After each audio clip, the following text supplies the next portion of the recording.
Bismillahirrahmanirrahim. Assalamualaikum warahmatullahi wabarakatuh. Salam jumpa dengan saya Meliana Damayanti. Hari ini kita bahas tentang hukum pidana terkait penyertaan dan subtema pembantuan. Ya, jadi menyambung pertemuan sebelumnya. Nah ini materi berikutnya setelah penyertaan. Baik, untuk hari ini ada 3 hal yang ingin saya sampaikan. Yang pertama adalah pembantuan saat kejahatan dilakukan. Kemudian yang kedua, pembantuan sebelum kejahatan dilakukan. Jadi ada 2 jenis ya, saat dan juga sebelum kejahatan dilakukan. Kemudian nanti kita akan sama-sama menelaah gitu, mempelajari bersama-sama terkait pertanggungjawaban dari pembantuan itu sendiri. Nah, untuk memudahkan, ini memang mirip dengan yang sebelumnya gitu, tapi ada beberapa perbedaan. Pembantuan itu mirip juga dengan turut serta atau Medenplegen. Nah, ada beberapa perbedaan yang bisa diamati oleh teman-teman, yaitu terkait sifatnya. Kalau pembantuan itu hanya membantu, tapi kalau turut serta dia ikut di dalam perbuatan tersebut dalam pelaksanaannya terutama. Kemudian dalam tujuannya untuk pembantuan hanya membantu, tetapi kalau dalam turut serta ada tujuan pribadi yang ingin dicapai dengan adanya kerjasama antar sesama pelaku. Kemudian untuk jenis pelanggaran, pembantuan tidak dipidana, tetapi kalau turut serta dalam jenis pelanggaran maka itu tetap dipidana. Kemudian maksimum pidananya untuk pembantuan dikurangi sepertiga. Jadi kalau misalnya maksimal 15 tahun, maka dikurang sepertiga, 15 kurang kali sepertiga kan kurang 5 ya, berarti 15 kurang 5 ya sekitar 10 tahun gitu, atau maksimal 9 tahun, maka dikurangi sepertiga berarti 6 tahun. Sementara untuk turut serta itu pidananya sama. Nah, untuk pembantuan yang sebelum kejahatan dilakukan, yaitu definisinya perbuatan yang dilakukan oleh pelaku material yang telah ada sejak semula dan tidak ditimbulkan oleh pembantuan. Ya, jadi perbuatannya udah ada dari semula gitu ya, tidak timbul oleh pembantuan. Sedangkan dalam penganjuran, niat atau kehendak kejahatan pembuat material setelah ada sejak semula. Jadi ini bedanya ya dari pembantuan dengan penganjuran. Jadi niatnya itu kalau pembantuan belum ada. Nah, ini ya lebih jelas di sini. Kalau penganjuran, kehendak jahat pada pembuat material ditimbulkan oleh si penganjur. Kemudian pembantuan, kehendak jahat pada pembuat material sudah ada sejak semula, tidak ditimbulkan oleh si pembantu. Nah, kemudian ada perbedaannya nih. Dalam satu penganjuran, orang yang digerakkan semula tidak mempunyai niat untuk melakukan tindak pidana. Niat itu atau objek itu muncul setelah ada satu penganjuran. Sedangkan dalam pembantuan, pelaku sejak semula telah mempunyai niat untuk melakukan delik dan kemudian didukung oleh adanya pembantuan. Ini adalah jenis-jenis pembantuannya. Dalam pasal, dia diatur pasal 56, 57, dan juga 60 ya. Bentuk atau macam jenis pembantuan. Dalam pasal 56 bahwa dapat dipidana pembantuan karena satu kejahatan. Yang pertama, mereka sengaja memberi bantuan pada waktu kejahatan dilakukan. Yang kedua, mereka sengaja memberi kesempatan, sarana, atau keterangan untuk melakukan kejahatan. Di pasal 56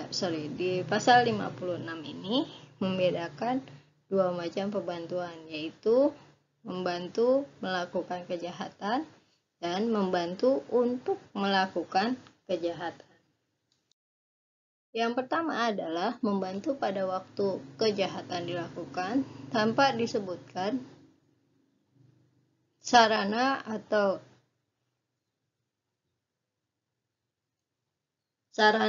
daya upaya tertentu. Sedangkan yang kedua adalah pembantuan yang diberikan mendahului kejahatan dilakukan, yaitu dengan upaya mewujudkan kesempatan, sarana, atau keterangan. Jadi kalau sebelum itu dia memberikan sarana dulu, misalnya pintunya udah dibukain duluan, kemudian pintunya nggak dikunci gitu ya, itu adalah kesempatan-kesempatan yang diberikan sebelum sebuah tindakan pidana itu dilakukan.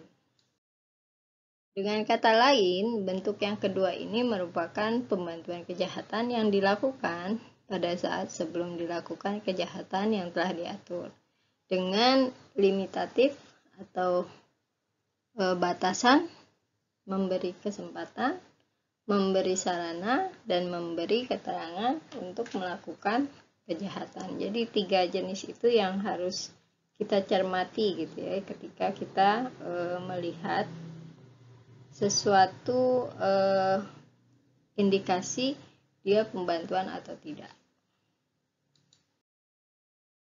Memberi kesempatan artinya memberi peluang yang sebaik-baiknya dalam hal orang lain melakukan kejahatan.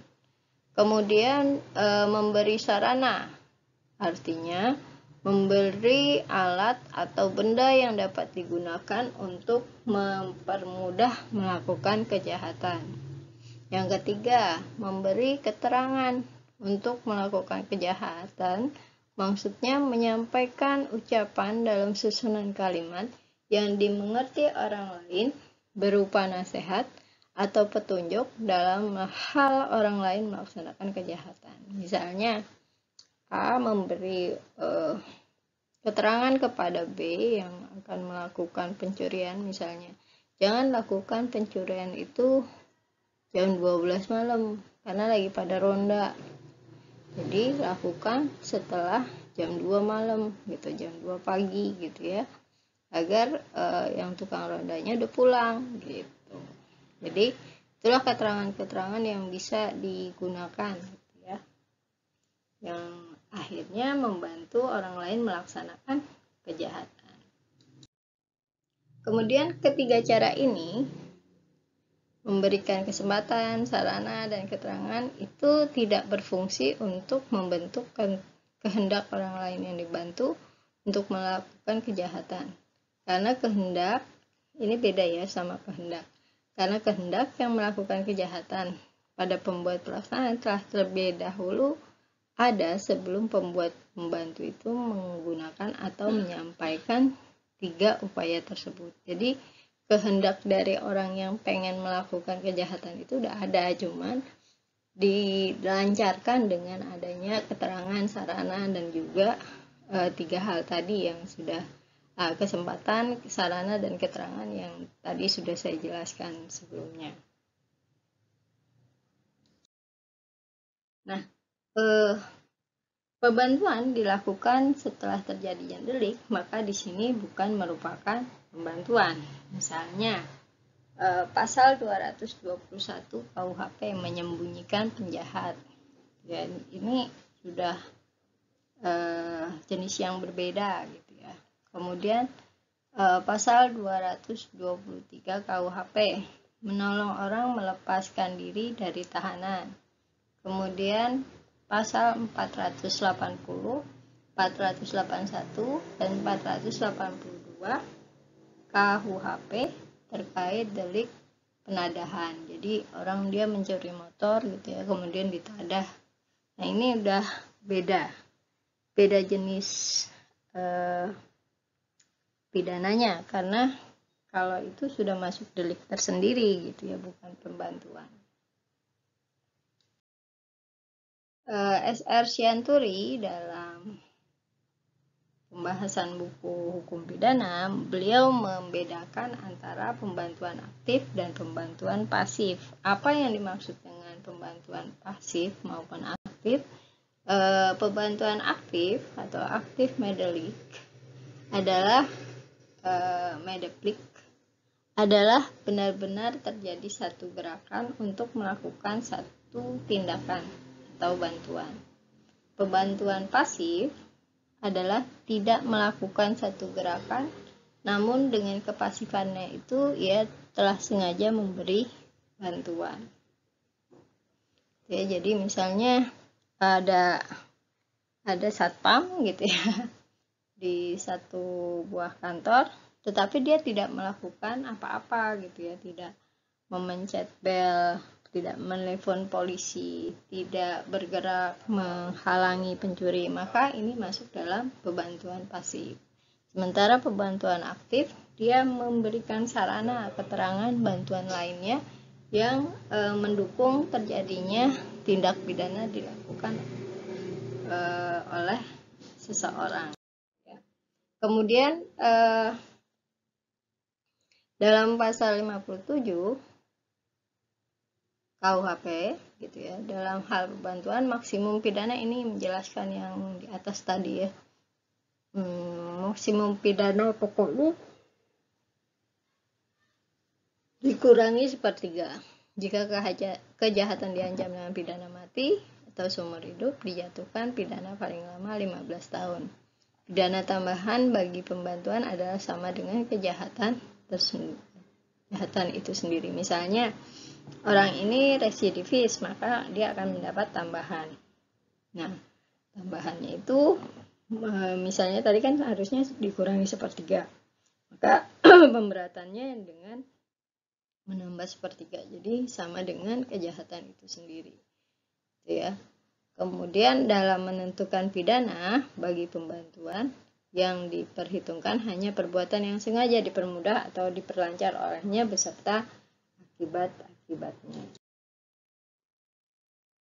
Nah, kepengecualian di